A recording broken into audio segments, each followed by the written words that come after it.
Judge at second after his single, and Bellinger is at first. Many memorable moments in October for Giancarlo Stanton in pinstripes. Not there. Chapman went with a splitter, and Stanton is struck out the first out of the ninth. 0-2. Again, Abreu, really good arm. Goldschmidt at third. He will not tag as that throw comes in, and there are now 2 down for the Yankees, trailing by 2 with Trent Grisham coming up. He got him, and the Red Sox rally from behind and take game 1 of this wild card 3-1. How about Aroldis Chapman? Bases loaded, no outs, strikeout, weak fly ball to right, and strikeout again, and then the patented pose to put the Red Sox up 1-0. That's where we are now, entering Game 2 tonight in New York, which will commence shortly here. And you know the drill on the baseball hour this week. It's not the greatest hand to be dealt, frankly, but that's okay. We'll have baseball to talk about. We'll have to do some of it in real time. And I encourage you all that if you want to talk at all about last night's game or anything that's coming up tonight, by all means, 617-779-0985. Sooner the better. You have a couple of minutes still before they throw the first pitch in New York, and there is a lot to get to. So I want to get to the particulars of Garrett Crochet's performance, the Red Sox strategies, the contributions from unexpected people, Nick Sogard, Masataka Yoshida, people coming out of the woodwork. This is what October baseball is about. And I tried to tell a lot of you, if you were willing to listen, last week and the week before, because we got some phone calls and I got some resistance from fans who said, and I'm paraphrasing here, yeah, what difference does it make? We're going to lose anyway, even if we make the playoffs. So now that they've played the game that they played last night, let alone that the Red Sox won it, do you understand? Do you understand the value of these games for the franchise, for you as a fan base, for the players participating in them, even if they don't win this series, even if they win this series and lose the next one, or if they win both of the next series and lose after that? There's value in these games for the Red Sox, for you, for the individual players, and when I say the Red Sox earlier, I mean the organization, and for the individual players. What if a year from now the Red Sox have a championship caliber roster, they have won the division, and Garrett Crochet's got to go into the postseason knowing that he's never pitched in a game before as a starter? Don't you think it's more beneficial having had last night under his belt? And one other thing that bugs me about this time of year, and again, it's been a while since the Red Sox have been in it, but one of the things that bugs me is this idea of, yeah, if they win this series, who pitches game 1? And my answer always is, win this series first. So Alex Cora was asked something to this effect just a little while ago over at Yankee Stadium about the idea of going for the jugular, the killer instinct, all of that, managing in the postseason. Jimmy, I believe this is the first cut. Yeah, this is the first cut out of that presser. And I just want to play it because I think to me, it echoes the mentality that you have to have in the postseason. And look, I understand that fans like to jump ahead and you like to think of all types of permutations and changes. Someone called today and said, shouldn't Yoshida be in the lineup to start? And I don't remember what the lineup change was, but you wanted to make lineup changes. If I'm the Red Sox, I'm not changing a thing. I'm going to play with the same lineup I have because it's another lefty on the mound for the Yankees. Beyond that, I'm not thinking about game 3 yet. It's day to day. Anyway, here's the exchange Cora had with the media. Just a thought on Story was saying a few minutes ago that the job's not done yet. Along those lines, how you managed tonight with this one singular game, trying to get a win, and where did you develop the mentality to go for the jugular each and every game during the playoffs? I think in the playoffs, the cool thing about the playoffs is like you don't have to worry about the next series, the workloads, the back-to-backs. I have to play this guy because he hasn't played in a while. It's just what happened in that day, that night. That's the cool thing about it. Dave. Dave. That year, I learned so much from him. Like, kid, you got to keep going. There's no tomorrow. Win today, and then we'll see where we at the next day. Are you going to win every game? No. But you have to give yourself a chance every single night. That's the reality of it.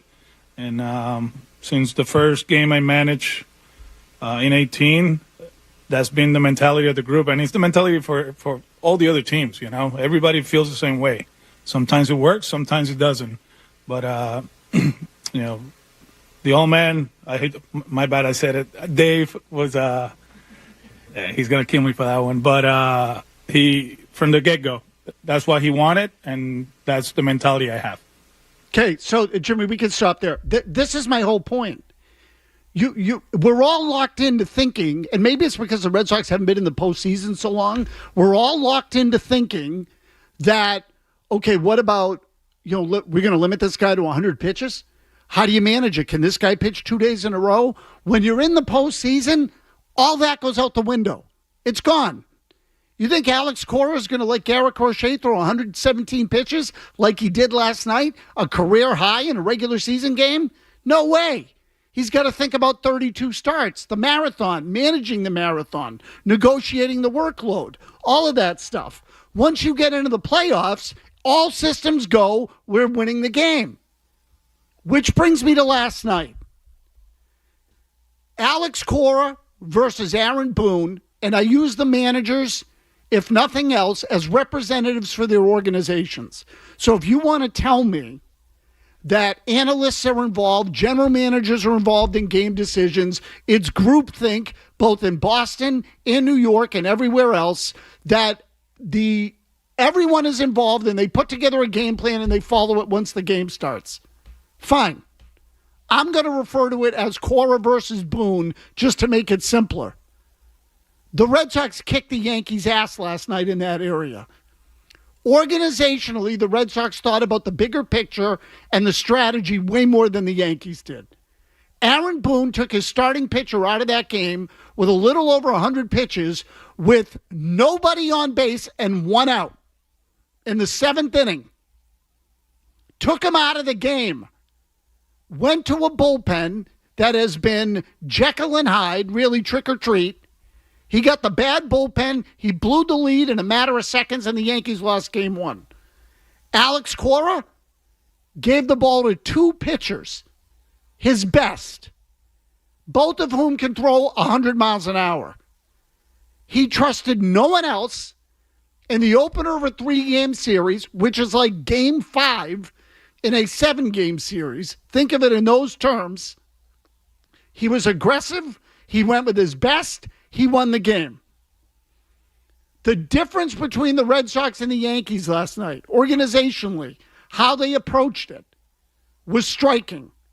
And as someone said to me a long time ago, the Red Sox beat the Cleveland Indians in a playoff series, and the then Indians, now the Guardians, but at that time they were the Indians. And I remember Cleveland ended up firing Mike Hargrove as its manager and replaced him. And the explanation that came out of Cleveland was, we felt like the Red Sox had an edge in the dugout. So you know what? That's a good way to put it. The Red Sox right now over the Yankees have an edge in the dugout. That's what the difference was last night in New York. And this is an elementary way of thinking it, but sometimes it's best to simplify. When you play in New York, and the whole series is obviously being played in New York, you have to take into account right field at Yankee Stadium. Have to do it. And again, a lot of this is going to sound obvious to you, but it bears repeating, and it's important to remember. Baseball, unlike the other sports, the dimensions are different whether you play at home or on the road. It's not like basketball where the court's the same, or hockey for the most part the same, or the NFL. The playing surface or the playing field in those sports does not change. In baseball, it does. And right field in Yankee Stadium has to be accounted for. So that means left-handed batters are dangerous.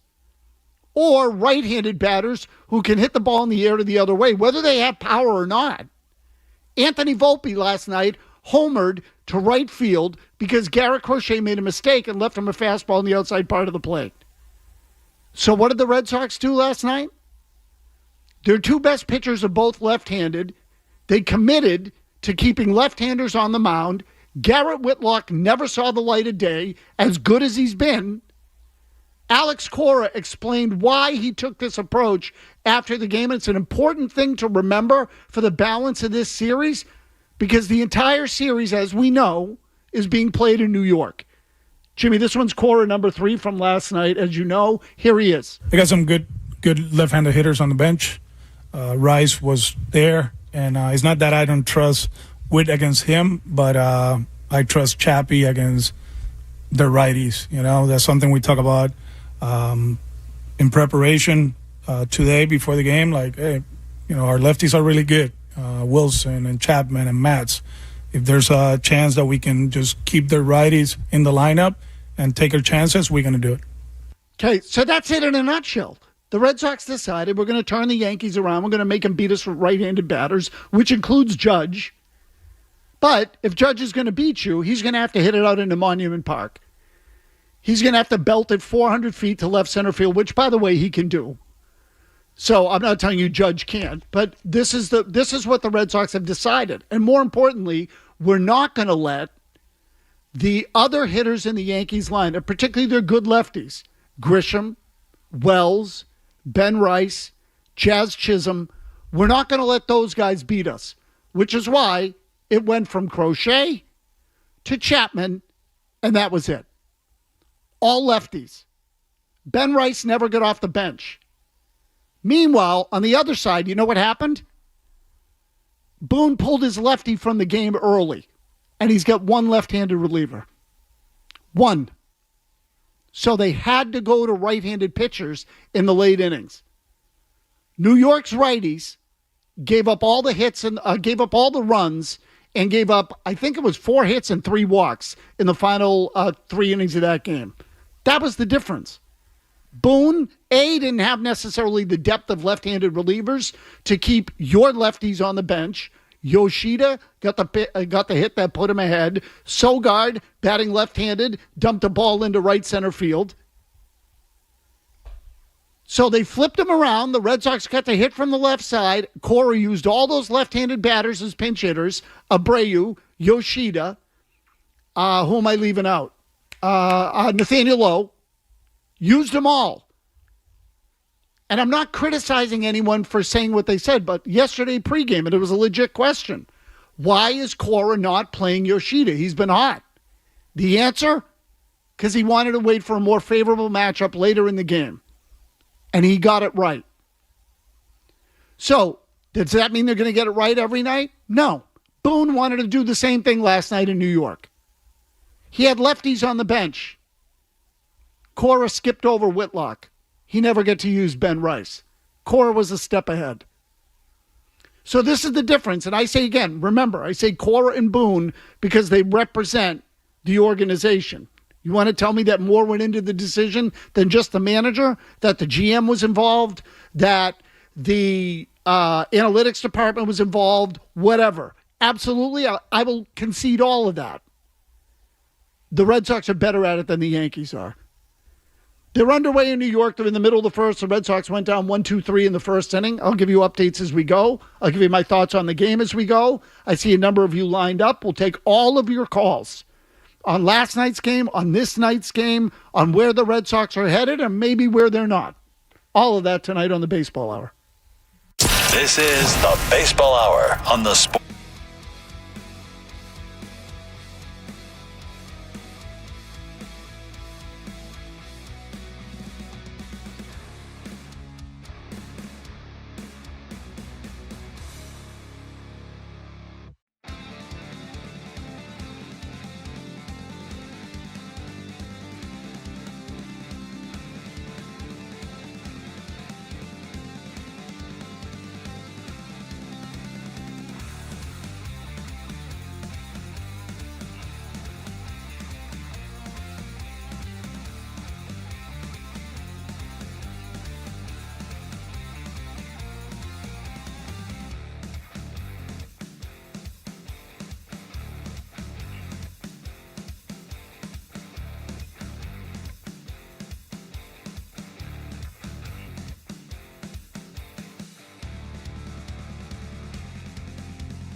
Judge strikes out.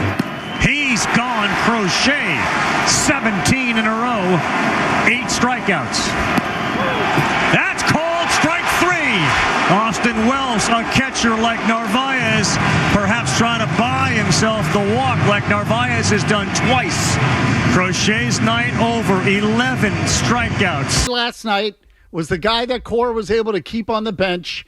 And this is something that I told you should be a concern for you going into this game. When Brian Bayo is off, when he misses, he leaves the ball over the plate to left-handed batters. And in Yankee Stadium, that is going to be suicide. And that's what happened here. So just quickly, the leadoff hitter was Goldschmidt, Jimmy, right? Goldschmidt led off again for New York. So the first 2 batters of the game are right-handed. What did they do? They grounded out. Bayo has a tremendous 2-seam fastball sinker that's virtually impossible to hit by right-handed batters. And he threw a good slider to Judge and got both of those guys out on ground balls. He threw a 2-seamer, I think it was, to Cody Bellinger that was tailing away from him, that Bellinger grounded into right center field for a single. No harm there. Ball was running away. Tough one to get airborne, at least on a pull, on the pull side. So it's a single, no big deal. Then he hung one in the middle of the plate off speed to Rice, who jacked it into the seats in right field. It just barely cleared the top of the right field wall.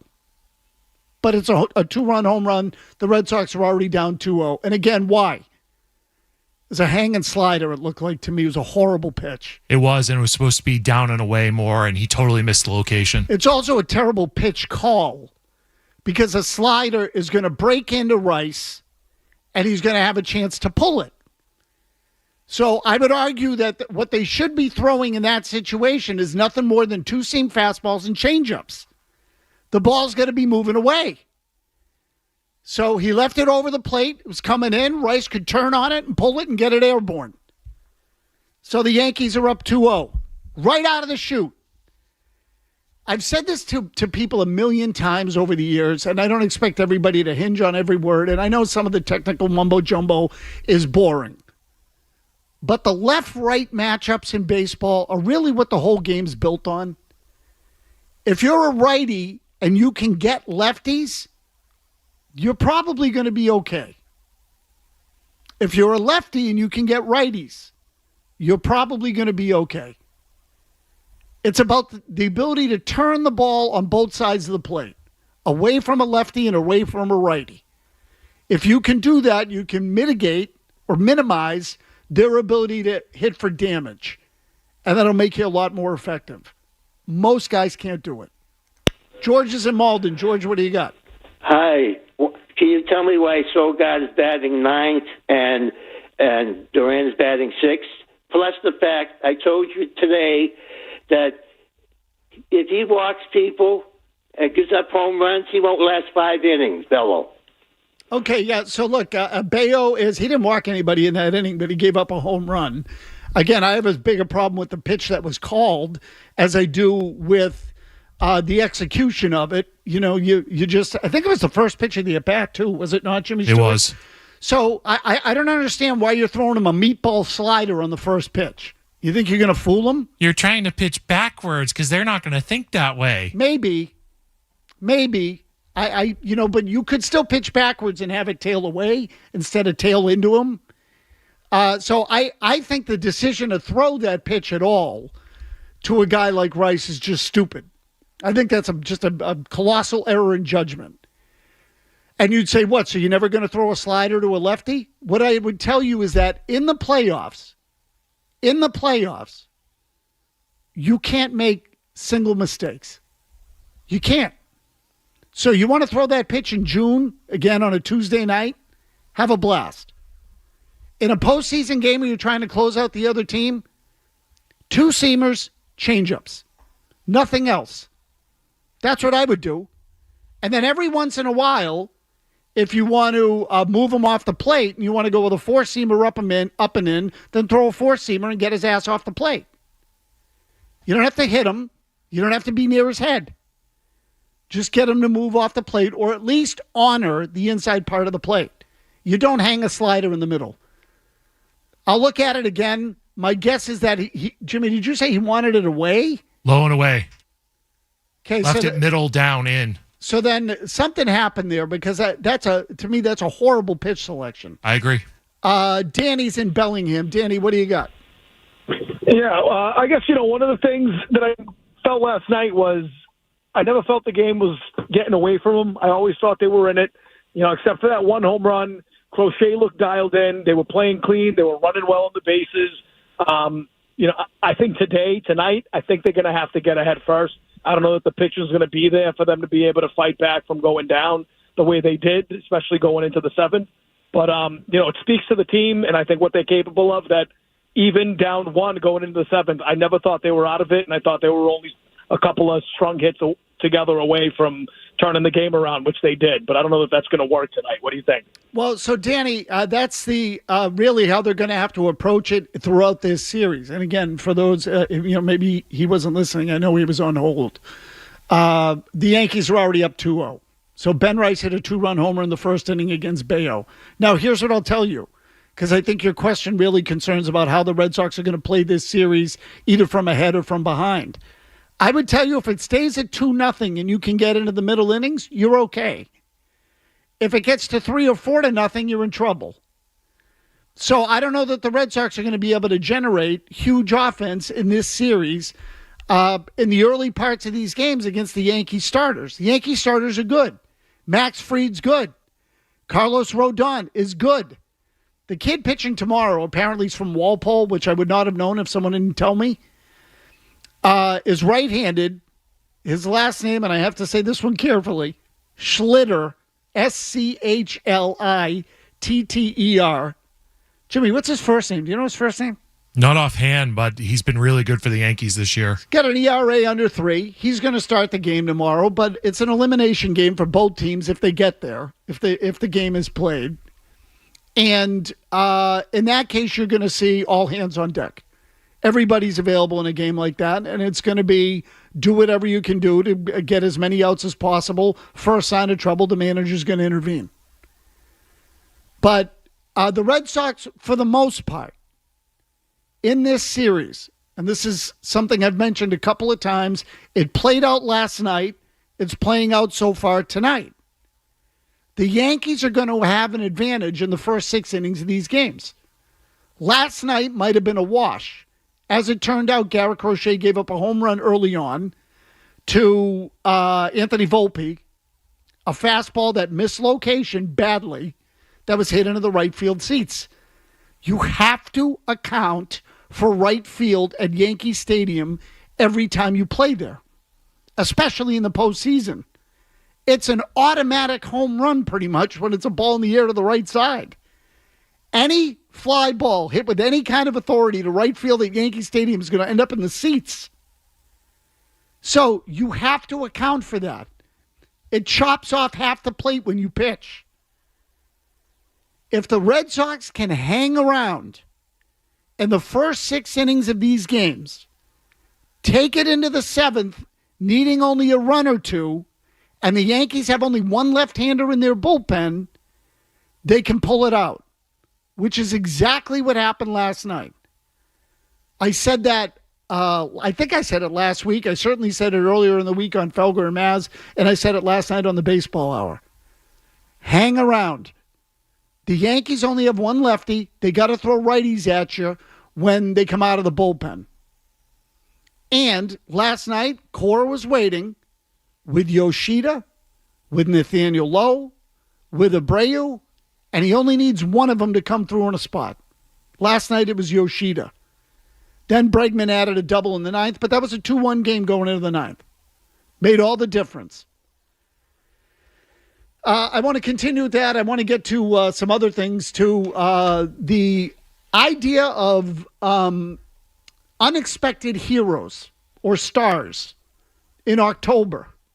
We'll get to that when we come back in the Baseball Hour. Kevin Majori has your headlines, including the latest score update from Yankee Stadium. Sports Hub headlines, presented by Celsius Energy Drinks.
for Boston. How you playing the infield, Eduardo? You got to play back right here. You play the corner in Caballero. The rest you play back. You're at home. You have to at least concede the run and get the out. Yoshida sends one to center field. Rafaela's going to come in. Sogard to the plate. Masa Yoshida delivers. And Boston now leads it 2-1 as they get to the bullpen and Luke Weaver. And that happened quickly.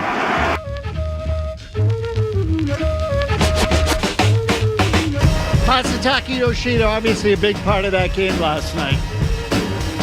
Nick Sogard, another one. People that had very little bearing on the Red Sox season overall, which is not to say that they had none. Just relatively little bearing. Sogard's a bench player. Yoshida missed the first, 3 months of the season?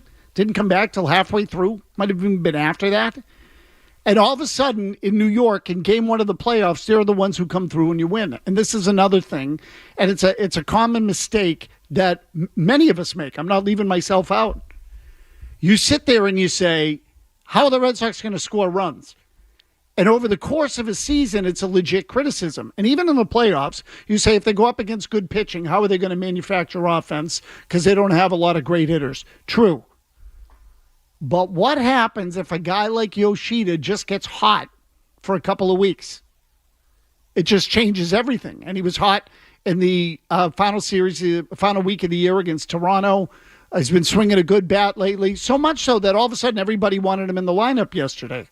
Like, I find on some level it's comical. Yoshida sucks. And then why isn't Yoshida playing tonight? And I get it. I'm not, we all feel the same way. A guy gets hot, whatever. But in the playoffs, there's just no way to predict. It's a small sample. Everything changes. So it can be very arbitrary who comes through and who doesn't. So last night, Yoshida saw one pitch in that game. One pitch. Think of all the pitches that were thrown. My guess is that ultimately it was somewhere in the range of about 280 pitches that were thrown in that game last night. Maybe 300, but it's probably 140, 150 per side if I had to look it up. Masataka Yoshida was involved in one of them. One. It was a 2-run single. The Red Sox have loaded the bases in the top of the third. They got a leadoff single from Jarren Duran. They then got a walk, I believe that was by Rafaela. And then Nick Sogard, Alex Cora had Nick Sogard put down a bunt, which he did. And the Yankees effed up the play. Rodon spiked the throw to first.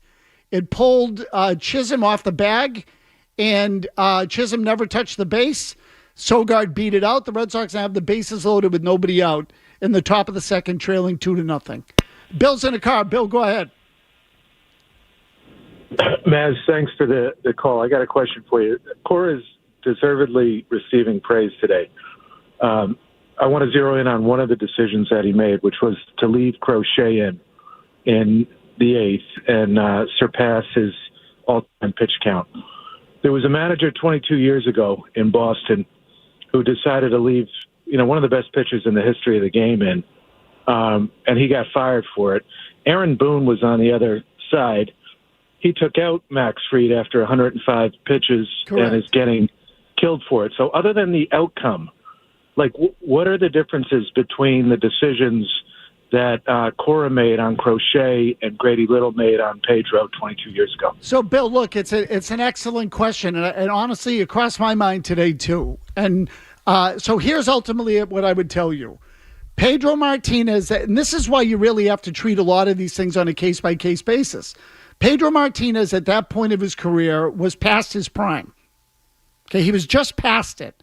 His prime years, his best years were 1997 through 2000. By the time 2003 came along, he had, he had a shoulder injury. He wasn't quite the same guy. And that in the entirety of that season, he had basically, gone 100 pitches. Once he got over the 100 pitch mark, his numbers dramatically dropped. Dramatically. Now, the Red Sox bullpen also, for the majority of the year, had been horrible. In the playoffs, they caught fire, specifically in the Yankee series. They caught fire. They were pitching great. The Yankees couldn't handle them. They had it all lined up to go to the bullpen, and Grady Little pulled a 180. So the plan back then, and you've got to manage the guys on your staff and the players that you have. So Grady Little went with his best guy, but in a diminished state. Garrett Crochet is 25 years old and in the prime of his career. He's also 6'6" and about 250 pounds. So different guy, different time. Certainly all kinds of different elements at play. The Red Sox, by the way, have just tied the game in New York after Rob Refsnyder struck out with nobody out and the bases loaded. Trevor Story's lined a 2-run single into left center field. The Red Sox still have runners at first and second with one out, and so they have erased that 2-0 deficit that the Yankees built on the Ben Rice home run. I will say this, if you're a Yankees fan and you got exactly what you wanted in the first inning of that game, and now you get to this game, and you get to the third inning and Rodon has already coughed it up, not a good sign. Yeah, Maz, how do you like Trevor Story now? Big hit there. Blah. So Alex Bregman now coming to the plate. I will say this, Jimmy, that the Red Sox all year have hit lefties pretty well, all things considered. Rodon's good against left-handed batters and righties. He's a pretty balanced pitcher. He looked very sharp in the first couple of innings. That error was a disaster. What a freaking mistake that was to not get an out on that bunt. And if they get the out, maybe, I don't know if they would walk Refsnyder there, probably not this early in the game, but you set up a double play. I guess it doesn't change a whole hell of a lot as I think about it in real time and think out loud. But the Red Sox have tied the score and have a chance for more here in the third inning in New York. 617-779-0985. That said, Alex Bregman just grounded into a double play. I don't know if the Red Sox are going to review this or not. It looked like there might have been a question as to whether or not was it Rodon at first base or was it the first baseman Rice? No, his foot was on the bag. They turned the double play. I thought for a second there his foot might have been off the bag. 617-779-0985. You want to call in? Certainly we'll be happy to take your call. I'll try to address what's going on in the game in real time and also still check in and touch base or give you my thoughts on last night's game as well. Billy is in Taunton on the Red Sox decision-making. Billy, what do you got?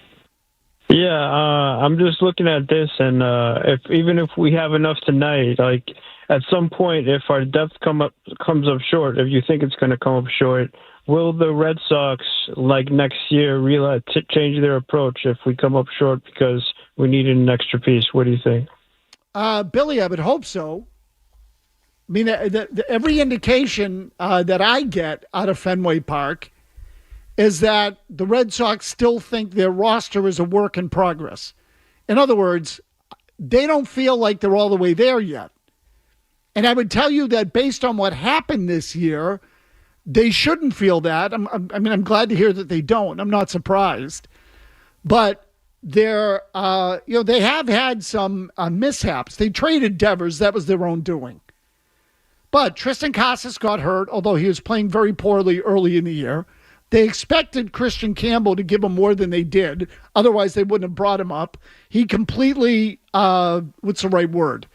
Tanked early in the year, was not ready for the big leagues, but we're going to see Christian Campbell in spring training again. So there'll be a new beginning for him. Whether or not he starts with the big club, hard to say. But certainly he'll be given every opportunity. Marcelo Meyer should be a part of the everyday plan, presuming that he is healthy. I suppose there's a chance they could send him back to the minors and get a little more experience down there. He was brought up this year in part because they traded Devers and had some injuries. So, there's opportunity for improvement just in those things, along with, as I said, Casas' injury. I would hope that they will be active in the free agent market and on the trade market for a right-handed hitter in the middle of the batting order. They do need some sort of elite hitter to go alongside Roman Anthony. Now, you want to tell me that Alex Bregman is still here, and let's see how that one goes. If it's Bregman and Roman Anthony, I would still want one more. You want to be championship caliber, you got to have a 3-hitter gauntlet in there that can handle both righties and lefties. So I would hope that they would go down that road. The pitching staff, and I touched on this earlier in the week, but under the circumstances that we're going up against the game here, I'll just tell you that I think the pitching overall, relative to the bones of it, is in pretty decent shape. Crochet goes without saying, and he's signed. Bayo is your number 2 starter. He is signed. Giolito's going to hit the free agent market. I think he's gone. Forget him. Connolly Early, who will pitch tomorrow night, if the game is necessary, to me feels like a serious candidate for that rotation, and so does Peyton Tolley. Although there's every chance that Tolley will go back to the minor leagues. He just hasn't had much time in the minors and needs more time to develop. But just the first 3 guys, let alone if you want to start talking about Cutter Crawford or whoever else. Your top 2 are pretty good. I would like to get another front-end starter so Bayo could become a number 3 guy. That, to me, would be a better fit for Bayo. If I were the Red Sox, I would still look for some depth at catching. They could use a backup catcher who hits left-handed to make him a good complement to Narvaez. I think overall they're happy with Narvaez, and they should be. But it never hurts to look for a catcher on the open market, particularly one that can give you a little bit of offense. So I'd add all those things together. I mean, bullpen help goes without saying, but Chapman and Garrett Whitlock will both be back, as will Justin Slayton. So the key elements of your pitching staff, Crochet, Bayo, Connolly Early if you want to include him, Peyton Tolley if you want to include him, along with Whitlock, Slayton, Chapman. All of those guys are back with the team next year. So, I'll tell you what, we'll take a quick break here. 617-779-0985. The Yankees have a man on in the bottom of the third with 1 out. Aaron Judge just stepped into the batter's box. Score is 2-2 in New York. We'll be back to wrap it up shortly. You're listening to the Baseball.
Well, if you want to check in, I'd be happy to hear from you. There's a lot going on in New York. Red Sox and Yankees are in the third inning. Now 2 outs. New York has runners at second and third. Justin Wilson just got Cody Bellinger on a short fly to left field. The runner held at third. And yes, you heard me correctly. Justin Wilson, meaning Brian Bayo is out of the game in New York. Bayo recorded just, 1 out in the third, 7 outs in the game. There were 2 men on, runners at first and second in a 2-2 game with 2 left-handers coming up for the Yankees. And that was Bellinger and now Ben Rice, who homered against Bayo in the first inning. Alex Cora went out and pulled Brian Bayo out of this ballgame. And I'd be lying to you if I told you I wasn't surprised that Cora was acting that aggressively. I'm not telling you I think it's the wrong move. But clearly Alex Cora did not want to put Brian Bayo in a spot where he was going to face Bellinger and Rice again after the Red Sox had erased a 2-0 deficit. So he pulled Bayo out of the game. And I will tell you that, again, the first time up in that first inning, Bellinger singled, Rice homered. There was also a hit. Jimmy, who's the number 9 hitter again for the Yankees? McMahon? Ryan McMahon. Ryan McMahon also had a hit. So I'll see if I can punch up the Yankees lineup here real quick, just to make it a little easier on myself as we talk about this. First time through the lineup for Bayo tonight. Grisham made it out. Bellinger singled. Rice homered. Chisholm made it out. Wells walked. McMahon singled. Okay, so, and he faced Grisham a second time and got him again. So Grisham was 0 for 2. Bellinger was 1 for 1, so that's 1 for 3. Rice was 1 for 1, so that's 2 for 4 with a homer. Chisholm made it out, it's 2 for 5. Wells walked, 2 for 5 with a walk. So he faced 7 left-handed batters. They went 3 for 6 with a walk against him. Bayo did. 3 for 6 with a walk. Cora got him out of the game. Had seen enough.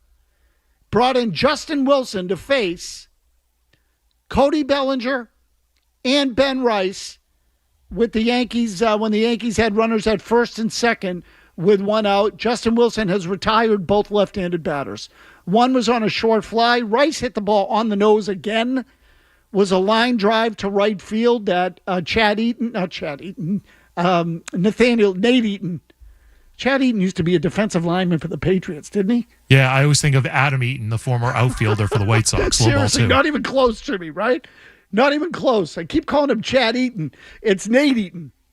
In any case, Bayo, gone. Gone. Hooked from the game.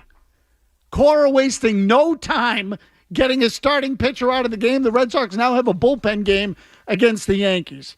So here's the next question. The Yankees in the next inning are going to have Stanton, Chisholm, and Wells. So again, you get 2 lefties down there on the bottom of the lineup. Chisholm and Wells are both left-handed. My guess is Wilson's going to come in for another inning, and I'll tell you why. Cora's going to hope that he can pitch around Giancarlo Stanton or just not to allow any major damage. And then you're really going to kind of force Aaron Boone to make some decisions here. The Yankees have Grisham, Bellinger, Rice, Chisholm, Wells, McMahon. They have 6 left-handed batters in the lineup. So if you can follow up Wilson with, say, Peyton Tolley, and throw nothing but left-handed fastballs at the Yankees for the next 3 or 4 innings, you're going to force Boone to do one of 2 things. Either swap it out early and go to his right-handed lineup, or stick with it, and the Red Sox have the advantage through innings, call it 4 through 6. I would say Cora's put Boone in a little bit of a predicament here because the game's tied again. Had the game not been tied, I'm not sure Cora would have been this aggressive with Bayo. Be an interesting question if someone thinks to ask it after the game. I'm not sure anyone will. But how instrumental was coming back to tie the game in getting Bayo out of there? In other words, would he have managed it the same way? And Cora seems like he's answering questions pretty bluntly this postseason so far, because he talked about the whole left-right matchup and machinations of that after last night's game. He was very blunt about it. I think he wants to take right field out of play at Yankee Stadium, and I can't blame him for it. Kevin Majori's got your headlines here. Joe Murray will have you for the balance of the night. We will catch you all up on the game tomorrow, of course, on Felger Maz, and again on the Baseball Hour. We'll see you then. From the Telfair Type Studios, WBZ FM HD1. It's not just the games. It's Toucher and Hardy, Zolak and